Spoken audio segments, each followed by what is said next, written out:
नमस्कार दोस्तों, एक बार फिर से आपका स्वागत है मेरे चैनल पर।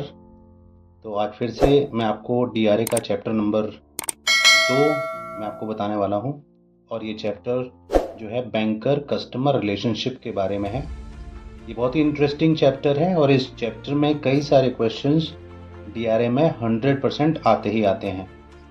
तो इस चैप्टर को ज़रूर आप देख के जाना एग्ज़ाम से पहले। आई एम श्योर इस चैप्टर से आपको कई सारे क्वेश्चंस ज़रूर मिलेंगे, ठीक है। और बहुत इंटरेस्टिंग है, बहुत मज़ा आने वाला है। एंड तक ज़रूर देखना इसको, आपका बहुत हेल्प होगा इसका, मतलब एग्ज़ाम में आपको बहुत हेल्प मिलने वाली है इस चैप्टर से। तो एंड तक ज़रूर देखना, ठीक है। तो बहुत आसान तरीके से मैं आपको हर बार जैसे मैं आपको बताता हूँ, हर बार आसान तरीके से, आज भी उसी तरीके से समझाऊंगा। Chapter number 2 banker customer relationship, ठीक है। तो इसमें मैंने जितने भी रिलेशनशिप हैं यहाँ पे लिखे हुए हैं, आप देख सकते हो। Debtor creditor, creditor debtor, agent principal, lessor lessee, bailee bailor, pledgee pledger, mortgagee mortgagor and assignee assignor, ठीक है। तो इसके बारे में समझेंगे। कुछ लोगों को बड़ा कन्फ्यूजन होता है और समझ में नहीं आता कि इसका क्या मतलब है, ठीक है ना, लेकिन बहुत ही आसान है।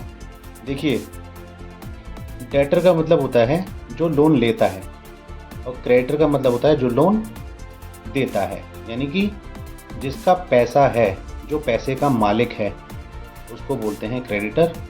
और जिसने पैसा उधार ले रखा है उसको बोलते हैं डेटर, ठीक है।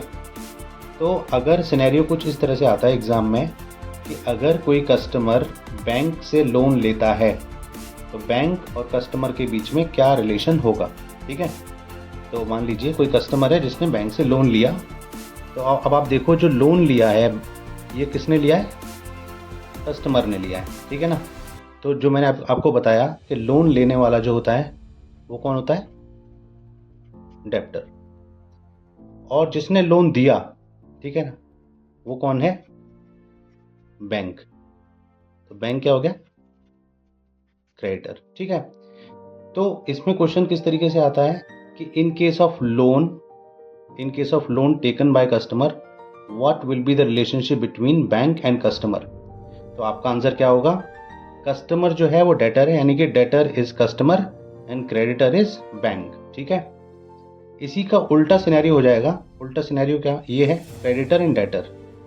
अगर कस्टमर ने लोन नहीं लिया, कस्टमर ने बैंक में पैसा जमा किया है, फॉर एग्जांपल उसका कोई सेविंग्स अकाउंट है, सेविंग्स अकाउंट में उसने बैंक में पैसा जमा किया, ठीक है।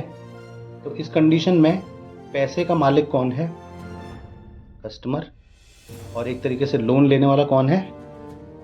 बैंक, क्योंकि बैंक को पैसा वापस देना है। तो यहाँ पे बैंक क्या हो गया? डेप्टर। और कस्टमर क्या हो गया? क्रेडिटर, ठीक है। तो ये दोनों अपोजिट हैं। अगर लोन की कंडीशन आएगी तो वहाँ पर क्या होगा? कस्टमर जो है डेटर है। और अगर सेविंग्स अकाउंट की या डिपॉजिट अकाउंट की कंडीशन आएगी तो वहाँ पे कस्टमर क्रेडिटर हो जाएगा और बैंक जो है डेटर हो जाएगा। तो ये दोनों रिलेशनशिप क्लियर है, ठीक है। दूसरा, एजेंट और प्रिंसिपल का रिलेशनशिप, ठीक है। इसमें क्या होता है, कई बार बैंक हमारे लिए काम करता है। जैसे कि बैंक हमारे ब्याह पे हमारे इलेक्ट्रिसिटी बिल पे करता है, हमारे मोबाइल फ़ोन के बिल पे करता है, हमारे बच्चों की स्कूल की फ़ीस पे करता है, अगर हम उन बिल को बैंक में रजिस्टर्ड करा लेते हैं, ठीक है ना।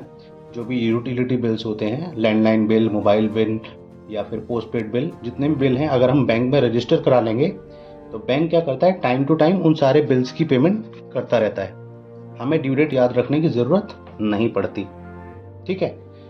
तो जब भी बैंक हमारे लिए काम करता है तो बैंक क्या हो जाता है? एजेंट। और प्रिंसिपल हो जाता है कस्टमर, ठीक है। तो एजेंट कौन बना? बैंक। और प्रिंसिपल कौन बना? कस्टमर, ठीक है। तो ये कंडीशन हो गई। अब आ गया चौथा relationship, lessor and lessee. Lessor lessee जो रिलेशन होता है वो लॉकर लेने की कंडीशन में होता है। जब हम बैंक से लॉकर लेते हैं, और लॉकर में आपको पता है कि हम लोग अपने जो भी वैल्यूएबल चीज़ें होती हैं, अपना गोल्ड वगैरह, हम लॉकर में रख सकते हैं। बैंक उस लॉकर का एनुअल रेंट लेता है कस्टमर से, ठीक है ना, उसके बिहाफ पे, और कस्टमर उस लॉकर की फैसिलिटी को यूज़ कर सकता है। तो जब भी लॉकर की फैसिलिटी कस्टमर लेगा तब उस कंडीशन में बैंक और कस्टमर के बीच में जो रिलेशन बनेगा वो बनेगा लेसर और लेसी। यहाँ पे लेसर कौन हो जाएगा? बैंक,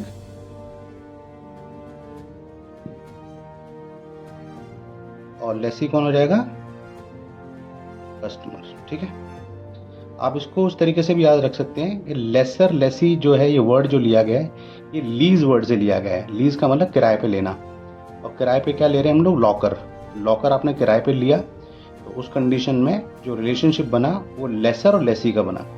लेसर बन गया बैंक, लेसी हो गया कस्टमर। ठीक है ना, लेसर मतलब किराए पे देने वाला। किराए पे दिया किसने? बैंक ने वो लॉकर किराए पे दिया। और लेसी मतलब किराए पे लेने वाला। किराए पे किसने लिया है? कस्टमर ने। तो इसीलिए लेसी कस्टमर हो गया और लेसर बैंक हो गया। ठीक है, आगे बात करेंगे बेलर और बेली। बेलर और बेली, जब आप अपने कोई डॉक्यूमेंट्स होते हैं, कोई भी आपके वैल्यूएबल डॉक्यूमेंट्स, कोई भी सर्टिफिकेट वगैरह जो भी है, अगर आप बैंक में उनको सेफ कस्टडी के लिए रखना चाहते हो, ठीक है ना, कई बार आप लॉकर नहीं लेते हो लेकिन आप अपने डॉक्यूमेंट बैंक में रखना चाहते हो ताकि वो सुरक्षित रहें, तो उस कंडीशन में आपका जो रिलेशन बनेगा वो बेली और बेलर का बनेगा, जहाँ पे बेली हो जाएगा बैंक और बेलर होगा आपका कस्टमर। ठीक है, ये हो गया बैंक और ये हो गया कस्टमर। अब आ गया प्लेजी एंड प्लेजर। प्लेजी एंड प्लेजर जो होता है ये गोल्ड लोन की कंडीशन में होता है। जब हम गोल्ड लोन लेते हैं बैंक में, तो हम अपना गोल्ड जो है बैंक में जमा कर देते हैं और उसके बिहाफ पे हम लोग लोन ले लेते हैं। तो जब भी हम गोल्ड लोन लेंगे तो उस कंडीशन में प्लेजी और प्लेजर का रिलेशनशिप बनेगा, जहां पे प्लेजी हो जाएगा कौन? बैंक, और प्लेजर कौन हो जाएगा? कस्टमर। ठीक है, अब आ गए mortgagor and mortgagee. Mortgagor mortgagee जो होता है, होम लोन अगर आपने लिया है तो होम लोन की कंडीशन में आपका जो घर होता है वो क्या हो जाता है? बैंक के नाम से मॉर्गेज हो जाता है।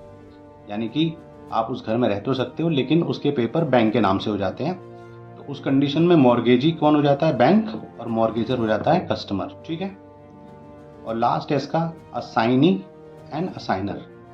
असाइनी और असाइनर किस कंडीशन में होता है?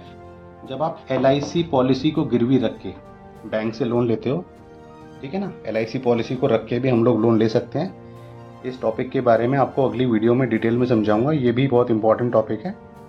तो जब भी LIC पॉलिसी को गिरवी रख के आप लोन लेते हो तो उस कंडीशन में जो आपका रिलेशन बनेगा असाइनी और असाइनर का, जहाँ पे असाइनी हो जाएगा बैंक और असाइनर हो जाएगा आपका कस्टमर। ठीक है, तो ये रिलेशनशिप आपको अच्छे से समझ में आ गए होंगे, और अगर नहीं आए हैं तो आप मुझे कमेंट करके आप मुझसे पूछ सकते हो।